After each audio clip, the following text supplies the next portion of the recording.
안녕하세요. 바라봄교회 박동성 목사입니다. 벌써 2024년이 되었습니다. 1월 첫 주 매일 성경 신명기부터 시작을 하는데요. 신명기 1장부터 3장까지가 이번 주 본문이 되겠습니다.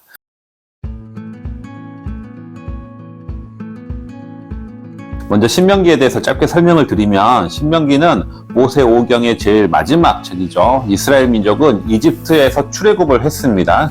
출애굽 후 10개월 정도는 시내산에서 하나님의 계명을 받고요. 광야 생활을 거친 후에 모압 평지에서 이제 가나안 땅으로 건너갈 준비를 하게 되는데, 그 사이에 40년이라는 세월이 지났기 때문에 처음에 이집트를 떠났을 때 성인이었던 이스라엘 사람들은 다들 이제 숨을 거두고요. 그때 아주 어렸거나 아직 태어나지 않았던 이들이 가나안 땅으로 건너가게 됩니다.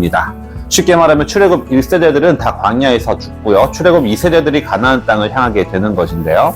그렇기 때문에 모세는 이 가나안 땅을 건너가기 전에 출애굽 2세대들에게 지금까지 우리가 여기까지 어떻게 오게 되었는지, 그리고 우리가 앞으로 가나안 땅에 들어가면 어떻게 살아가야 되는지에 대해서 3번에 걸쳐서 설교를 합니다.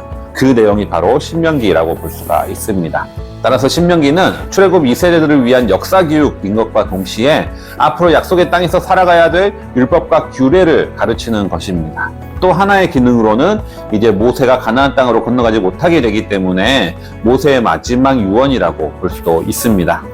신명기는 1장부터 34장인데요. 그 구조를 나누면 1장부터 4장은 모세의 첫 번째 설교, 5장부터 26장은 모세의 두 번째 설교, 그리고 그 마지막은 모세의 세 번째 설교입니다.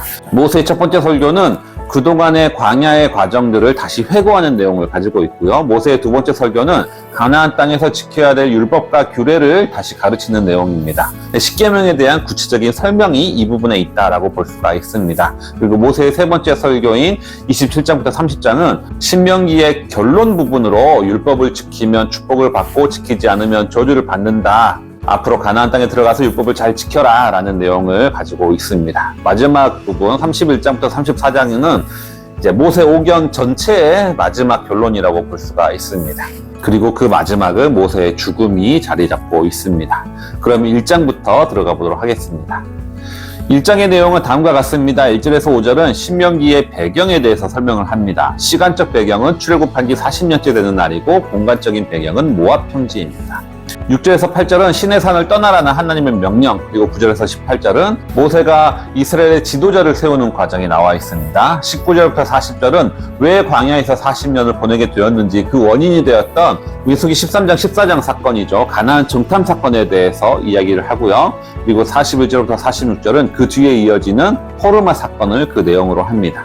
2장부터는 그 다음 광야의 여정들을 모세가 설명하는데요. 2장 1절부터 8절 전반부까지는 에돔이 살고 있는 세일 지역을 지나는 과정, 그리고 8절 후반부부터 15절까지는 모압 지역, 그리고 16절부터 25절은 암몬 지역을 지나는 과정을 이야기합니다. 그리고 26절부터 37절까지는 헤스본 지역을, 그리고 3장 1절부터 11절까지는 바산 지역을 지나는 과정들을 이야기합니다.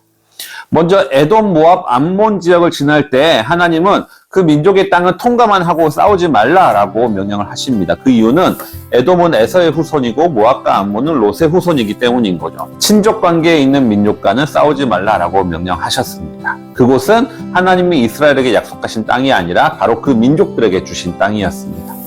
그 다음에 지나는 곳이 헤스본과 바산 지역입니다. 처음에 모세는 헤스본에서 우리 싸우지 않고 조용히 지나가도록 허락만 해달라 이렇게 요청을 합니다. 하지만 헤스본 왕 시온은 그것을 거절하는 거죠. 결국 이스라엘은 헤스본을 공격하고 그곳을 점령하게 됩니다. 그리고 나서 방향을 바꾸어서 바산을 향했을 때 바산 왕 옥도 군대를 거느리고 왔기 때문에 결국 전쟁을 치르게 되고 바산도 무찌르게 되는 거죠.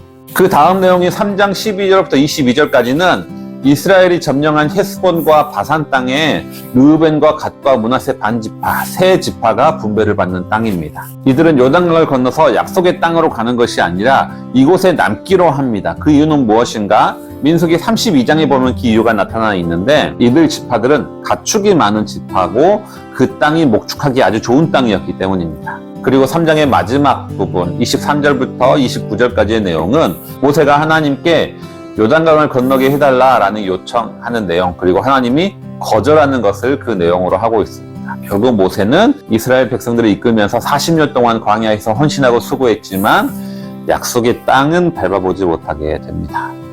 이번 주 본문은 여기까지입니다. 모세는 출애굽한 이세대들에게 어떻게 우리가 이곳에 오게 되었는지를 다시 한번 과거를 회상하면서 설명합니다. 그리고 이 모세의 설교를 통해서 우리가 배울 수 있는 점들이 있는데요. 첫 번째는 이스라엘 백성들이 이곳까지 올 수 있는 것은 다 하나님의 은혜라는 점입니다.